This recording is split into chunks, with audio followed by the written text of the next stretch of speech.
Chapter 4 The White Dog of the Indians. His thin tail began to wag from side to side, and his black eyes shone in his old white face. Somewhere, not too far away, were human beings. His world. The next day, the old terrier was still weak and exhausted after the adventure with the bear. There was blood all over his aching body. All day he lay on the grass in the warm fall sunshine, sleeping deeply. He wagged his tail when one of his friends came near. The Labrador was now very hungry, but he wasn't a skillful hunter. He spent the day searching for food. In the evening, at last, he succeeded in catching a small animal. He ate the delicious warm meat quickly.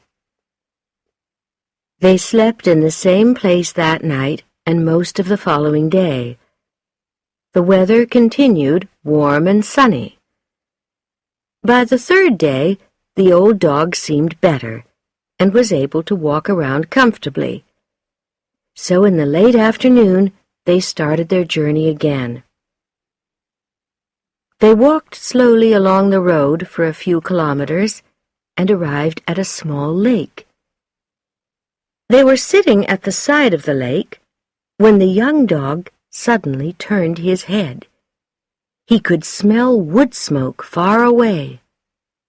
Seconds later, the old dog smelled it too and got up.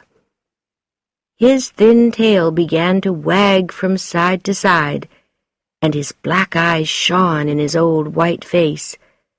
Somewhere, not too far away, were human beings. His world. He couldn't refuse their invitation. They were cooking something delicious. He hurried off toward the wonderful smell.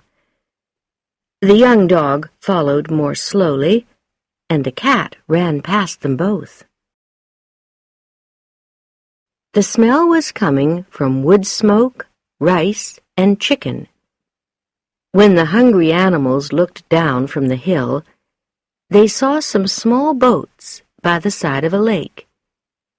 Near the boats were 6 or 7 fires and tents in the trees. In the light of the fires, they could see the flat brown faces of North American Indians talking in the firelight. The men looked colorful in jeans and bright shirts, but the women were dressed in dark colors. 2 young boys, the only children there, were moving from fire to fire. They were helping to cook the rice and meat. Some of the men lay back from the fires, smoking lazily. They talked quietly to each other. The old dog couldn't see all this clearly, but he could hear and smell everything and couldn't wait. He walked carefully down the hill because his shoulder was still aching. One of the boys looked up and watched the terrier. Bodger came out of the shadows and into the firelight, friendly and sure of a warm welcome. His tail wagged from side to side, and he had his big, ugly smile on his face. There was a surprised silence, and then the smaller boy started to cry. He ran to his mother, and the Indians all started talking excitedly. For a second, the old dog didn't know what to do. Then he walked toward the nearest boy, hopefully. The boy ran away, but his mother came toward the old dog. She spoke some soft words to him, touched his head, and smiled at him. The old dog wagged his tail against her legs, happy to be near a human being again. The 2 boys moved closer. The other Indians came nearer too. This was what the old dog loved. There were people all around him.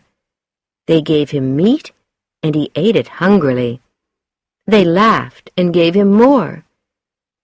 Soon he grew tired and lay down, warm and happy. Then he looked up at the hillside for his two friends. Next, the long-legged, blue-eyed cat came out of the darkness. He walked up to the dog and calmly took a piece of meat from him. The Indians couldn't stop laughing. The two little boys lay on the ground, kicking their legs with excitement. The terrier loved children and started playing with them. All this time, the young dog stayed on the hillside, watching his friends below with the Indians.